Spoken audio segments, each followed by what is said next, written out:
అస్సలాముఅలైకుం వరహమతుల్లాహి వబరకాతుహు. Hi hello welcome to my channel అండి. ఈరోజు అయితే కనుక మేము ఇంట్లో మంచి డిష్ అయితే చేసుకున్నాము. ఇవి ఎలా చేశాను అనుకుంటున్నారా? అయితే కనుక చూద్దాము ఒకసారి రండి. అయితే ఇక్కడ నేను 2 డొక్కులు అయితే కనుక గోధుమ పిండి అయితే తీసుకున్నాను. ప్యూర్ గోధుమ పిండి అయితే తీసుకుంటున్నాను. గోధుమ పిండితో చాలా చక్కగా చాలా టేస్టీగా ఉంటాయి, హెల్దీ కూడా చాలా బాగుంటుంది కదా. అందుకనేసి మనకు 2 కప్స్ కావాలి. ఇక్కడ గోధుమ పిండి 2 కప్స్ గోధుమ పిండి అయితే నేను జల్లిస్తున్నాను. ఆ తర్వాత ఇక్కడ నేను ఒక మిక్సీ జార్ అయితే తీసుకున్నాను. అందులో షుగర్ అయితే కనుక కొద్దిగా యాడ్ చేస్తున్నాను. షుగర్ ఎంత అని మీరు అనుకుంటున్నారేమో, నేను 2 కప్స్ తీసుకున్నాను కదా గోధుమ పిండి. దానికి మనం వచ్చేసి 1/4 కప్పు అంటే 1 కప్పుకి ఫుల్గా తీసుకోకుండా 1/4 కప్పు తీసుకున్నాను షుగరు. ఆ తర్వాత ఇక్కడ నేను ఇలాచి 4-5 ఇలాచీలు అయితే కనుక తీసేసుకుంటున్నాను. అందులోనే కొద్దిగా పొట్టు తీసేసి, ఇలాచీలు మామూలుగా వేసాను కానీ నేను పై పొట్టు తీసేసి గింజలు వేసేసి గ్రైండ్ చేశాను.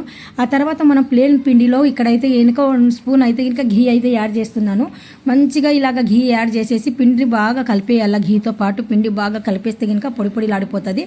ఆ తర్వాత షుగర్ మనం పెట్టుకున్నాం కదా, ఆ షుగర్ కూడా యాడ్ చేసేద్దాము. ఇప్పుడైతే ఒక్కసారి మనం ఘీ అయితే కనుక పిండితో బాగా ఇలాగా ముద్దలు ఉంటలు లేకుండా నీట్గా కలిపేద్దాము చక్కగా.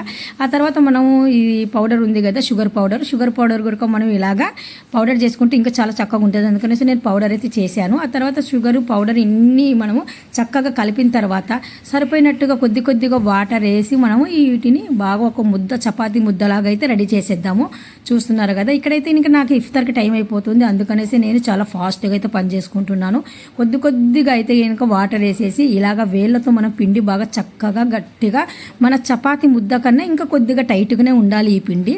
ఆ మాదిరిగా అయితే కనుక చక్కగా అయితే కనుక నేను ఇక్కడ పిండి అయితే కనుక కలిపేస్తున్నాను. మనం షుగర్ ఘీ ముందు వేసిన తర్వాత వాటర్ ఎంత కావాలనో అప్పుడు మనం వాటర్ వేయాలండి. మనం ముందుగానే వాటర్ వేసి ఆ తర్వాత షుగర్ ఘీ వేస్తే కనుక మనకు అది కొలతలు కరెక్ట్గా ఉండవు. చూస్తున్నారు కదా, పిండి అయితే ఈ మాదిరిగా అయితే కనుక ఉందండి. నేను అరగంట అయితే కనుక పిండి కలిపేసి వదిలేసి ఆ తర్వాత వచ్చేసి మళ్ళీ ఇక్కడ స్టార్ట్ చేశాను. ఎందుకంటే మనం అసర్ నమాజ్ తర్వాత నమాజ్ చేసుకొని కొద్దిగా ఇటు పక్కన వచ్చేసాను నేను. చూస్తున్నారు కదా, ఇప్పుడైతే కనుక నేను నూనె అయితే పెట్టేసాను ఆల్రెడీగా. ఇక్కడైతే కనుక మనం చేయాల్సింది చాలా సింపుల్ అండి. ఈ పిండిని మళ్ళీ ఒక్కసారి అయితే కనుక చపాతీ పిండి లాగా బాగా కలిపేసుకొని ఇప్పుడైతే కనుక ఒక ముద్దలాగా చేసి నేను ఒక బాగా రోల్ లాగా చేసేసి చిన్నగా రేకుల కర్ర తీసేసుకొని దానిపైన అయితే ఇంకా లైట్గా ప్రెజర్ వేసేసి బాగా ఎడపుగా అయితే ఇంకా తిక్కుతున్నాను. ఎందుకంటే అంత పిండి మనం అలాగే చేయాలి. మొత్తానికి అయితే కనుక మనకు బిస్కెట్ అంటే ఏ టైపు బిస్కెట్ అంటే కనుక ఏ సైజు ఉంటే బాగుంటుంది అనేది మనం చూసుకుంటే చాలు. ఇక్కడైతే కనుక నేను ఒక రోటీలాగా మొత్తం పిండి పెట్టేసి తిక్కేస్తున్నానండి. సైడ్లో అయితే కనుక మనం తొలగించేయవచ్చు. చిన్నగా చిలికలు ఉంటాయి కదా, అవి కనిపించకూడదు మనకు అనుకుంటే చిన్నగా అవి సైడ్ తీసేయచ్చు. అది మన ఇష్టమే. అయితే కనుక మనకి ఎన్ని బిస్కెట్లు కావాలనో ఏటో ఇక్కడ కూడా మనం ఏ సైజు కావాలన్నా అది మన ఇష్ట ప్రకారంగా అయితే కనుక ఇక్కడ కటింగ్ అయితే చేసేయచ్చు. ఇలాగైతే కనుక నీట్గా నేను కటింగ్ చేసేస్తున్నాను. ఆ తర్వాత నేను ఇక్కడైతే కనుక చిన్నగా ఒకసారి అడ్డంగా ఒకసారి నిలువుగా అయితే కనుక కటింగ్ అయితే చేశాను. మీకు ఏ షేప్ కావాలంటే మీరు ఆ షేప్ అయితే కటింగ్ చేసుకోవచ్చు. చూస్తున్నారు కదా, చక్కగా అయితే కనుక పిండి నాకు చాలా బాగా నానింది. పర్ఫెక్ట్గా పిండి కూడా కలిపేసాను నేను. ఆ తర్వాత ఈ మోడల్ అంటే కనుక ఈ బిస్కెట్ అంటే ఈ టైప్ అయితే నాకు చాలా బాగా నచ్చింది. అందుకని నేను ఈ టైప్ అయితే నేను కటింగ్ చేసుకుంటున్నాను. ఈ చివర్లు మొత్తానికి అయితే కనుక ఇలా తీసేసాను సైడ్కి. ఈ తర్వాత నేను నూనె అయితే ఆల్రెడీ పెట్టుకున్నానండి స్టవ్ పైన. ఇప్పుడు నూనె అయితే ఇంకా వేడెక్కిందే లేదా చిన్న పీస్ తీసుకొని అందులో వేసానండి, చిన్న గోళీలాగా. అయితే ఇంకా బొబల్స్ రాలేదు చక్కగా. అయితే ఇంకా 2 నిమిషాలు అయితే వేడి చేస్తున్నాను.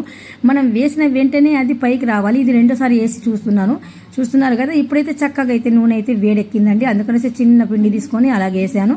ఇలాగ చిన్నగా నీట్గా బొబైల్స్ వస్తే ఇంకా అప్పుడైతే ఇంకా మనకి నూనె పర్ఫెక్ట్గా ఉందనేసి చూడొచ్చు. చూస్తున్నారు కదా, ఇప్పుడైతే నేను మొదట్లో ఒక బిస్కెట్ అయితే వేసి చూశాను. ఎందుకంటే కనుక ఏమైనా ఈడిపోతుందా పిండి చక్కగా నిలబడిపోతుందా అనేది కూడా మనం అన్ని ఒకసారి వేయకుండా చిన్నది ఒకటైతే వేసాను. ఆ తర్వాత అది పర్ఫెక్ట్గా కుక్ అవుతుంది. అందుకనేసి నేను ఇంకా అన్ని బిస్కెట్లు అయితే కనుక యాడ్ చేశానండి. వేసిన తర్వాత వెంటనే మనం కలపకుండా జస్ట్ ఒక 2 మినిట్స్ తర్వాత మనం కలపాలి. ఎందుకంటే ఇది బాగా మనకు బిస్కెట్ అనేది నూనె అనేది బాగా కుక్ అవ్వాలన్నమాట. అందులో కుక్ అయిన తర్వాత మనం కలిపితే అప్పుడు పిండి అనేది వీడకుండా చక్కగా బిస్కెట్ అనేది రెడీ అయిపోయి మనకు పైకి వచ్చేస్తాయి అవెంతకవే. చూస్తున్నారు కదా, 1 by 1 అలాగే వేసిన తర్వాత నేను ఒక 2 మినిట్స్ వరకు నేను వెయిట్ చేశాను, అస్సలు కలపలేదు. ఆ తర్వాత కొద్దిగా బ్రౌన్ కలర్ కనిపిస్తుంటే అప్పుడు జల్లెడ తీసుకొని నెమ్మదిగా అయితే అటు నుండి అటు అయితే ఇంకా కలిపాను. మరి ఫాస్ట్గా గాబరాగా కలపకుండా నూనె గుడికి చూస్తున్నారు కదా, చిన్న పీసెస్ కూడా డ్యామేజ్ లేకుండా చాలా చక్కగా అయితే ఇంకా బిస్కెట్ అయితే ఇంకా చాలా చక్కగా వచ్చాయి. ఈ మాదిరిగా అయితే ఇంకా నేను చాలా చక్కగా అయితే ఇంకా బిస్కెట్లు అయితే చేస్తున్నాను. ఈ బిస్కెట్ మాత్రం మీకు కూడా నచ్చినట్టుగా అయితే ఇంకా డెఫినెట్గా మీరు కూడా ట్రై చేయండి. చాలా 100%కి 100% మీకు కూడా నచ్చుతుందండి ఈ బిస్కెట్.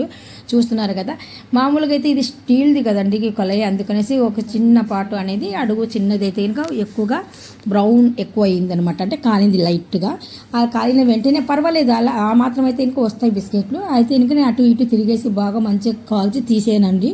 ఒక ప్లేట్ తీసుకుని ఆ ప్లేట్లో అయితే ఇంకా వేసాను. ఇంకా మొత్తానికి అయితే అన్నీ ఇలాగే ఈ మాదిరిగానే మనము ఫ్రై చేసుకొని తీసేసుకోవడమే. కాకపోతే ఇంకా ఇక్కడైతే ఇంకా మనం ఏం చేయాలి, ఇప్పుడు మొదట్లో మనం సేమ్ ఎలా ఫ్రై చేసామో అదే విధంగానే ఫ్రై చేయాలి. వేసిన వెంటనే కలపకుండా 2 మినిట్స్ తర్వాత మనం కలపాలి. ఇక్కడైతే ఇంకా నేనైతే మొత్తానికి అయితే ఓపెన్ అయి చూపిస్తున్నాను మీకు.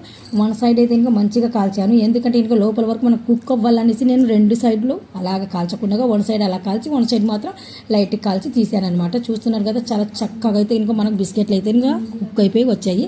నేను పూర్తి బిస్కెట్లు అలాగే కాల్చాను, ఒకసారి 2 సార్లు అని కాదండి. నా దగ్గర పిండి ఎంత అయిందో అంత అయిపోయేంత వరకు నేను అలాగే ఆ మాదిరిగానే ఫ్రై చేసి తీసాను అనమాట. చాలా చక్కగా వచ్చాయి, చాలా టేస్టీగా కమ్మ గుడక ఉన్నాయి.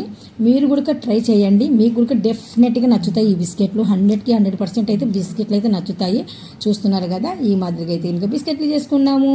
నాకైతే చాలా బాగా నచ్చింది. మీకు నచ్చినట్టుగా అయితే లైక్ చేయండి, షేర్ చేయండి, కామెంట్ చేయండి, సబ్స్క్రైబ్ చేస్తే మరి